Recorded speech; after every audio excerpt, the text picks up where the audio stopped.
Hello. അപ്പോൾ സ്റ്റോറിയിലേക്ക് പോകുന്നതിന് മുമ്പ് ഒരു ചെറിയ കാര്യം പറഞ്ഞിട്ട് പോവാം. ഞാനൊരു ഫസ്റ്റ് ടൈമായിട്ടാണ് ക്രൈം സ്റ്റോറി ചെയ്യുന്നത്. അപ്പോൾ എങ്ങനെ ഉണ്ടാവുമെന്നൊന്നും എനിക്കറിയില്ല, പക്ഷേ എന്നെക്കൊണ്ട് പറ്റുന്ന പോലെ ഞാൻ ചെയ്തിട്ടുണ്ട്. ഫസ്റ്റ് ട്രൈ ആയതുകൊണ്ട് തന്നെ എല്ലാവരും കണ്ടിട്ട് അഭിപ്രായം പറയാം എങ്ങനെയുണ്ടെന്ന്. ആരും കമൻറ്റ് ചെയ്യാതിരിക്കരുത്. നിങ്ങളിടുന്ന കമൻറ്റിലാണ് സ്റ്റോറി എത്രത്തോളം നല്ലതാണെന്ന് എനിക്കറിയാൻ പറ്റത്തുള്ളൂ. കാരണം ഫസ്റ്റ് ട്രൈ ആയതുകൊണ്ട് പ്രത്യേകിച്ച്. അപ്പോൾ എല്ലാവരും കണ്ടിട്ട് സപ്പോർട്ട് ചെയ്യുക, കമൻറ്റ് ചെയ്യുക.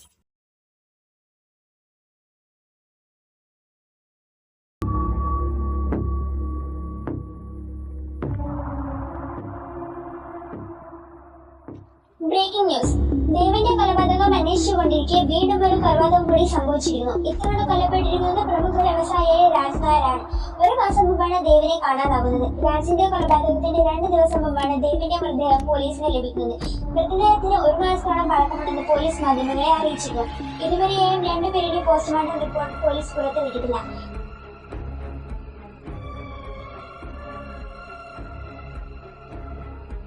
ആദ്യം ആത്മഹത്യയായിരിക്കുമെന്നായിരുന്നു, പിന്നെ കൊലപാതകമായി. ഇനി എന്തൊക്കെയാവോ എന്തോ. അവരുടെ ആത്മഹത്യയായാലും കൊലപാതകമായാലും നിനക്ക് എന്തെങ്കിലും പ്രശ്നമുണ്ടോ മോളെ? എനിക്കെന്താ, അവരുടെ ആത്മഹത്യയായാലും കൊലപാതകമായാലും എനിക്കൊരു കുഴപ്പമില്ല. ഒരു കുഴപ്പമില്ലെങ്കിലേ നീ ആ ടേബിളിൽ പോയി ഓർഡർ എടുക്ക്. എന്തായാലും നിനക്കിന്ന് വൈകിട്ടേ പോകുള്ളൂ, പോയി ഓർഡർ എടുക്കും.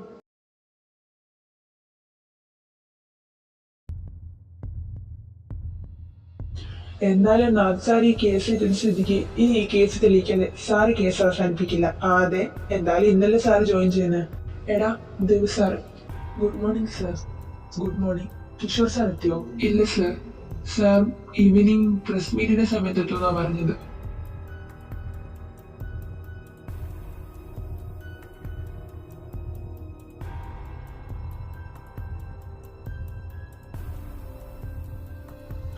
Good evening sir.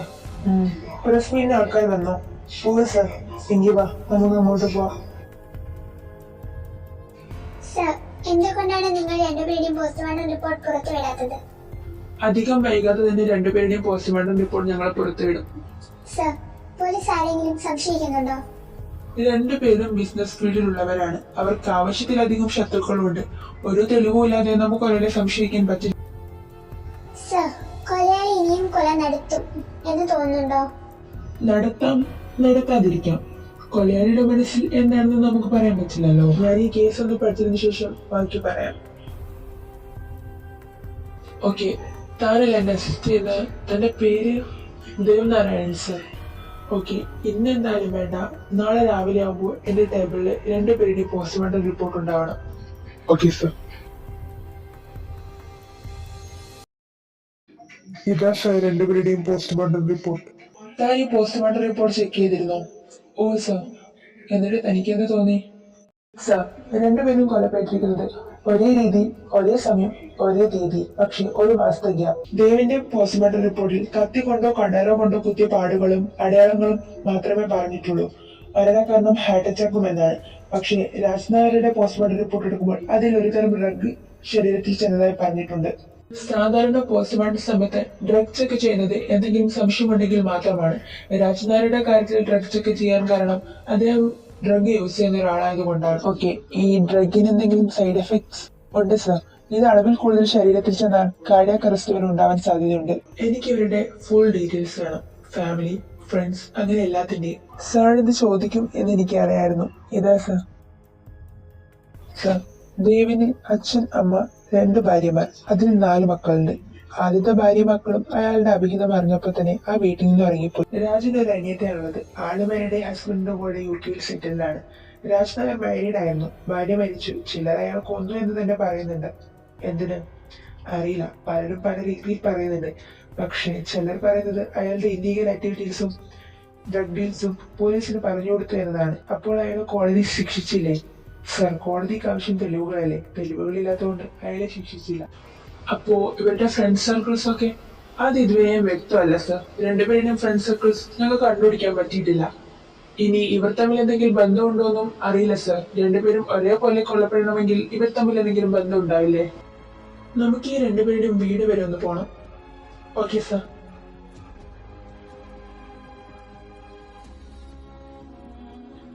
ഞങ്ങൾക്ക് നിങ്ങളുടെ മകന്റെ റൂം ഒന്ന് പരിശോധിക്കണം. അതിനെന്താ സർ, പൊക്കോളൂ. സർ, ഇത് രാജിന്റെ ഫോണാണെന്ന് തോന്നുന്നു. താനതെടുത്തോ. നിങ്ങളുടെ മകന്റെ ഫോൺ ഞങ്ങൾ കൊണ്ടുപോകുന്നുണ്ട്. പരിശോധനയ്ക്ക് ശേഷം അത് തിരിച്ചു തരും. നിങ്ങൾക്ക് ആരെങ്കിലും സംശയമുണ്ടോ? ഇല്ല സർ, അവനധികം ശത്രുക്കളൊന്നും ഇല്ലെന്നാണ് ഞങ്ങൾ വിശ്വസിക്കുന്നത്. നിങ്ങളുടെ മകന്റെ ഫ്രണ്ട്സിനെ പറ്റിയിട്ട് എന്താ നിങ്ങൾക്ക് അഭിപ്രായം? അവരെ പറ്റി ഞങ്ങൾക്കൊന്നും അറിയില്ല സർ. അവരിതുവരെ അവന്റെ ഫ്രണ്ട്സിനെ ഞങ്ങൾ പരിചയപ്പെടുത്തൂ ഇവിടെ കൊണ്ടുവന്നിട്ടുമില്ല. Okay, thank you sir. ഇനി ദേവിന്റെ വീട്ടിലോട്ടല്ലേ? അതെ.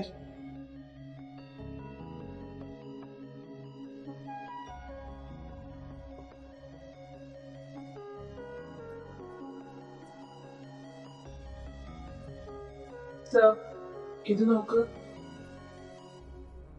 അപ്പോ മരണപ്പെട്ട രണ്ടുപേരും ഒരുമിച്ച് പഠിച്ചവർ. ഞാൻ പറഞ്ഞില്ലേ സർ, ഇവർ രണ്ടുപേരും തമ്മിൽ എന്തെങ്കിലും കണക്ഷൻ ഉണ്ടാകുമെന്ന്. ഹലോ, ആ പറയണോ? Okay sir. എന്താടോ? സർ, അത് ദേവന് പോസ്റ്റ്മോർട്ടം ചെയ്ത ഡോക്ടർ സാറിനെ കാണണമെന്ന് പറയുന്നുണ്ട്. ഓക്കെ, വാ പോവാം.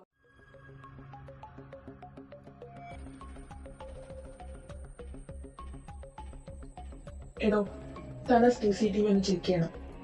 ദേവിന്റെ വീട്ടിൽ പോയപ്പോ അവിടെ CCTV ഉണ്ടായിരുന്നു. ഞാനതപ്പോ പറയാൻ പറ്റുമല്ലോ. അവിടുത്തെ CCTV വിഷ്വൽസും താൻ കളക്ട് ചെയ്യണം.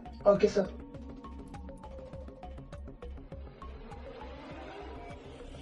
സർ, എനിക്ക് കുറച്ച് കാര്യങ്ങൾ സംസാരിക്കാനുണ്ടായിരുന്നു. അതുകൊണ്ടാണ് ഞാൻ സാറിനെ കാണണമെന്ന് പറഞ്ഞത്. സർ, ദേവിന്റെ പോസ്റ്റ്മോർട്ടം നടത്തിയത് ഞാനായിരുന്നില്ല, എൻ്റെ ഒരു സ്റ്റുഡൻ്റ് ആയിരുന്നു. അവനാണെങ്കിൽ എല്ലാ ടെസ്റ്റും ചെയ്യാറുണ്ട്. അതിപ്പോൾ പോലീസ് പറഞ്ഞതാണെങ്കിലും പറഞ്ഞില്ലെങ്കിലും അവനത് ചെയ്യും. അപ്പോൾ അതിൽ അവൻ ഡ്രഗ്സ് ഒക്കെ നടത്തിയിരുന്നു. നിങ്ങൾ 2 ദിവസം മുമ്പ് രാജിന്റെ പോസ്റ്റ്മോർട്ടം പുറത്തുവിട്ടപ്പോൾ അതിൽ ഡ്രഗിന്റെ സാന്നിധ്യം പറഞ്ഞിരുന്നല്ലോ. അതേ സാന്നിധ്യം ദേവിന്റെ കാര്യത്തിലുണ്ട്. ഈ ഒരു ഡ്രഗിന്റെ സൈഡ് എഫക്ട്സ് എന്ന് പറയുന്നത് ഒന്ന് കാർഡിയാക് അറസ്റ്റാണ്. അതിനു പുറമെ അളവിൽ കൂടുതൽ നമ്മുടെ ശരീരത്തിൽ ഈ ഡ്രഗ് ചെന്നാൽ 4 ദിവസത്തിനകം നമ്മുടെ അവയവങ്ങളെല്ലാം നശിച്ചു പോകും. രണ്ടുപേരുടെ പോസ്റ്റ്മോർട്ടം റിപ്പോർട്ട് ഞാൻ ചെക്ക് ചെയ്തിരുന്നു സർ. മരിക്കുന്നതിന് 2 ദിവസം മുമ്പ് ഇവരുടെ ശരീരത്തിൽ ഈ ഡ്രഗ് ചെന്നിട്ടുണ്ട്. അപ്പോ ഇത് ഏതൊക്കെ രീതി ശരീരത്തിലേക്ക് എത്താൻ സാധ്യതയുണ്ട്? ഒന്ന്, നമ്മൾ സ്വബോധത്തിലല്ല എങ്കിൽ ആരെങ്കിലും മനഃപൂർവ്വം നമുക്ക് ആ ഡ്രഗ് തരണം. 2, നമ്മൾ കഴിക്കുന്ന ഭക്ഷണം വഴി. അതും അറിഞ്ഞുകൊണ്ടാരും ആ ഭക്ഷണത്തിൽ ചേർക്കില്ല. ആരെങ്കിലും ചേർത്ത് കൊടുത്താൽ മാത്രമേ ഉള്ളൂ. പിന്നെ എത്ര വലിയ ഡ്രഗ് അഡിക്റ്റ് ആണെന്ന് പറഞ്ഞാലും ആ ഡ്രഗ് മനഃപൂർവ്വം ഉപയോഗിക്കില്ല. അതിന്റെ സൈഡ് എഫക്ട്സ് അറിയുന്ന ഒരാളും അത് യൂസ് ചെയ്യില്ല. ഈ ഒരു കാര്യം പറയാൻ വേണ്ടിയിട്ടാണ് സാർ ഞാൻ വന്നത്. Okay, thank you madam.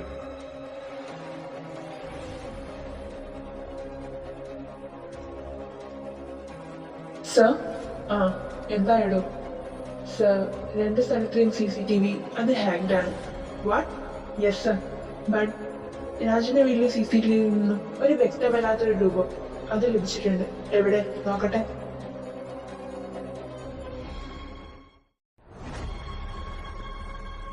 Sir, പിന്നെ നമ്മൾ ചെക്ക് ചെയ്യാൻ കൊടുത്ത ഫോണും അതും ഹാക്കാണ്. ആരാ ഹാക്ക് ചെയ്തതെന്നോ എങ്ങനെ ഹാക്ക് ചെയ്തതെന്നോ ഒരു ഐഡിയ ഇല്ല സർ. പക്ഷെ ആ ഫോണിൽ 3/5 എന്ന് പറഞ്ഞൊരു ഫോട്ടോ ഉണ്ടായിരുന്നു സർ. ഇതാ. തനിക്ക് ഈ ഫോട്ടോയിൽ എന്താ ഉദ്ദേശിച്ചെന്ന് മനസ്സിലായോ? No sir. എടോ, ഇനിയും ഒരു കൊലപാതകം കൂടി നടക്കും. 5 പേരിൽ 2 പേര് മരണപ്പെട്ടു. ഇനി 3-ാമൻ. അതാണ് 3/5. സർ, അതാരായിരിക്കും? അറിയില്ല. ആരുമാവാം. ഇവരുടെ ഫ്രണ്ട് സർക്കിൾസ്, അതായത് ഇവർ പഠിച്ച കോളേജിൽ പോയെന്ന് അന്വേഷിച്ച് നോക്കും. അവിടെ നിന്നാലും കിട്ടാതിരിക്കില്ല.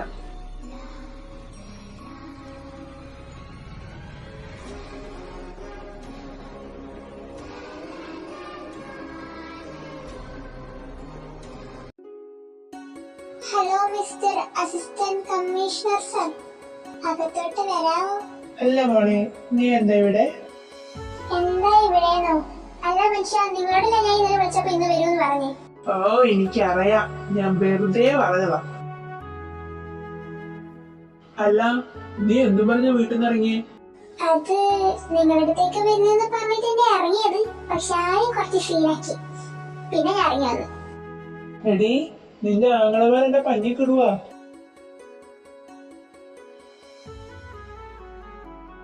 ഞാൻ പോയൊന്ന് കിടക്കട്ടെ. നല്ല ക്ഷീണം.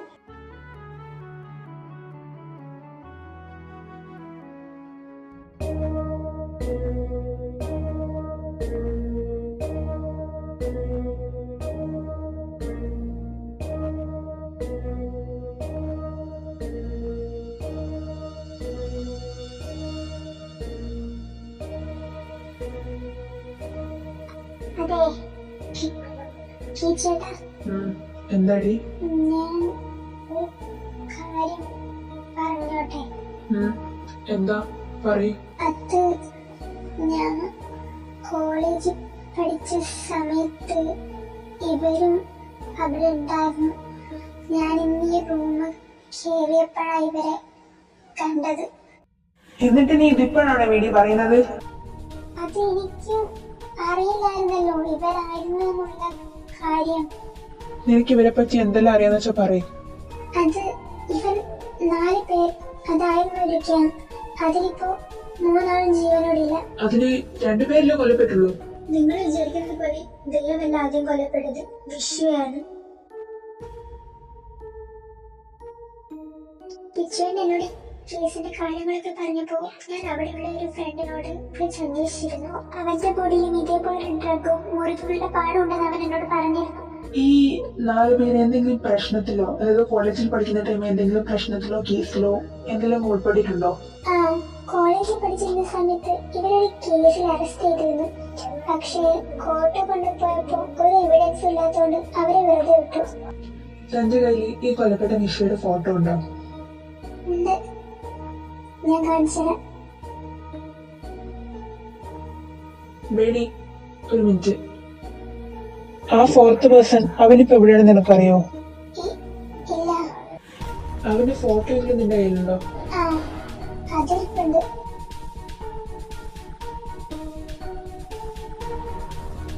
സോ ഞാൻ അവർ പഠിച്ചിരുന്ന കോളേജിൽ പോയി അന്വേഷിച്ചിരുന്നു. ഞാനതൊക്കെ അറിഞ്ഞടോ. സാർ എങ്ങനെ അറിഞ്ഞു? അത് ബേഡി പറഞ്ഞറിഞ്ഞു. അവള് പഠിക്കുമ്പോ അവരുണ്ടായിരുന്നു ആ കോളേജ്.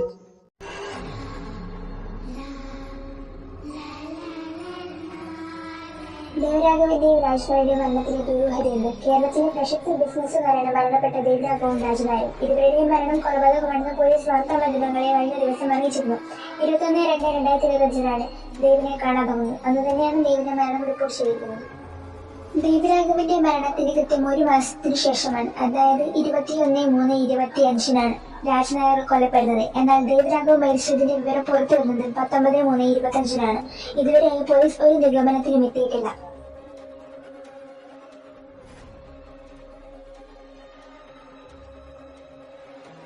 ചേട്ടാ, നീ ഇതുവരെ കിടന്നില്ലേ? നീ കിടന്നോ? ഞാൻ ലേറ്റോ?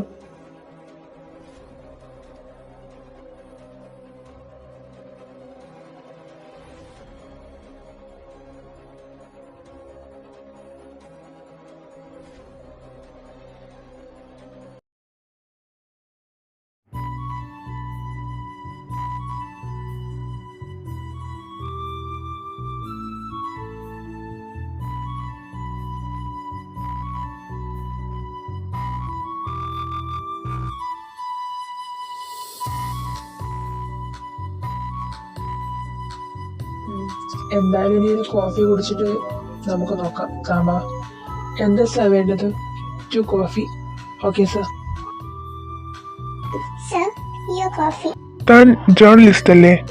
അതെ, ഞാൻ ജേർണലിസ്റ്റ് ആണ്. പിന്നെന്താ താൻ ഇവിടെ? അത് എനിക്കിന്ന് ലീവാ. സോ ലീവുള്ള ദിവസം ഞാനിവിടെ നിൽക്കും. ഇത് ഞങ്ങളുടെ ഷോപ്പ് തന്നെയാ. എത്രയായി? 200.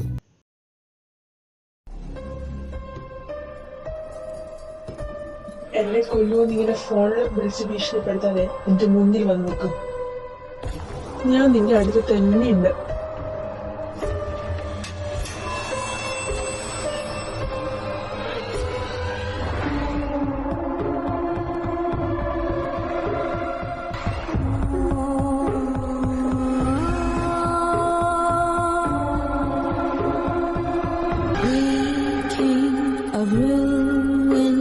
The dark of my shadow might be a dark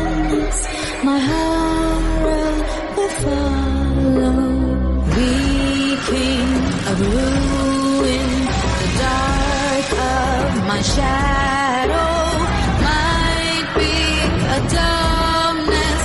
My horror will follow.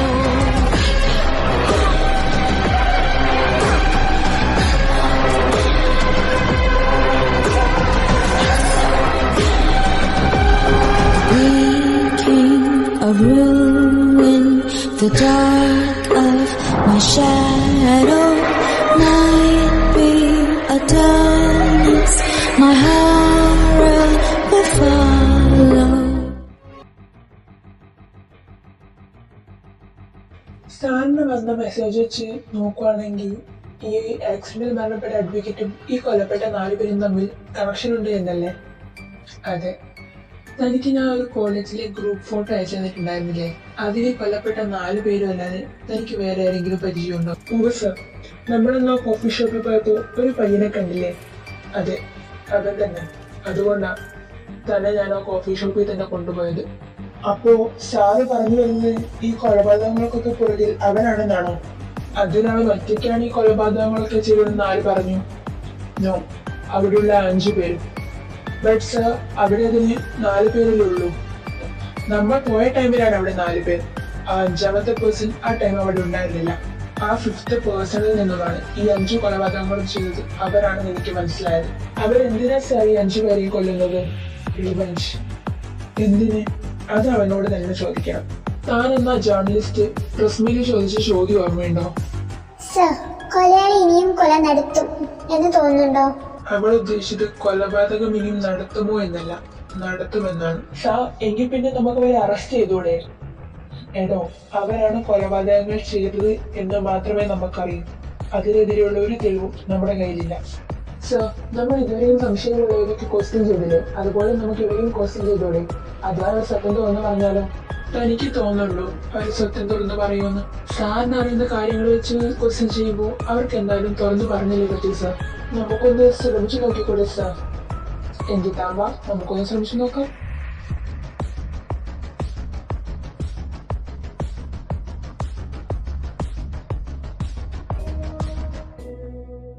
എന്താ സാർ വേണ്ടത്?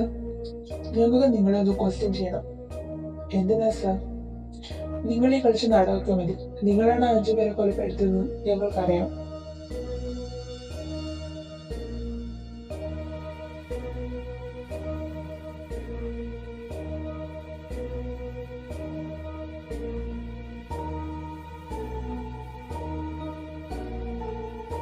അപ്പ ഞാൻ പോവല്ലേ? അല്ല, ഇത് ഞങ്ങളുടെ മിസ്സിംഗ് ആണല്ലോ. ഇവിടെ എത്തിയില്ലേ? സമയമാണല്ലോ എത്തണ്ടേ? ആ, വന്നല്ലോ.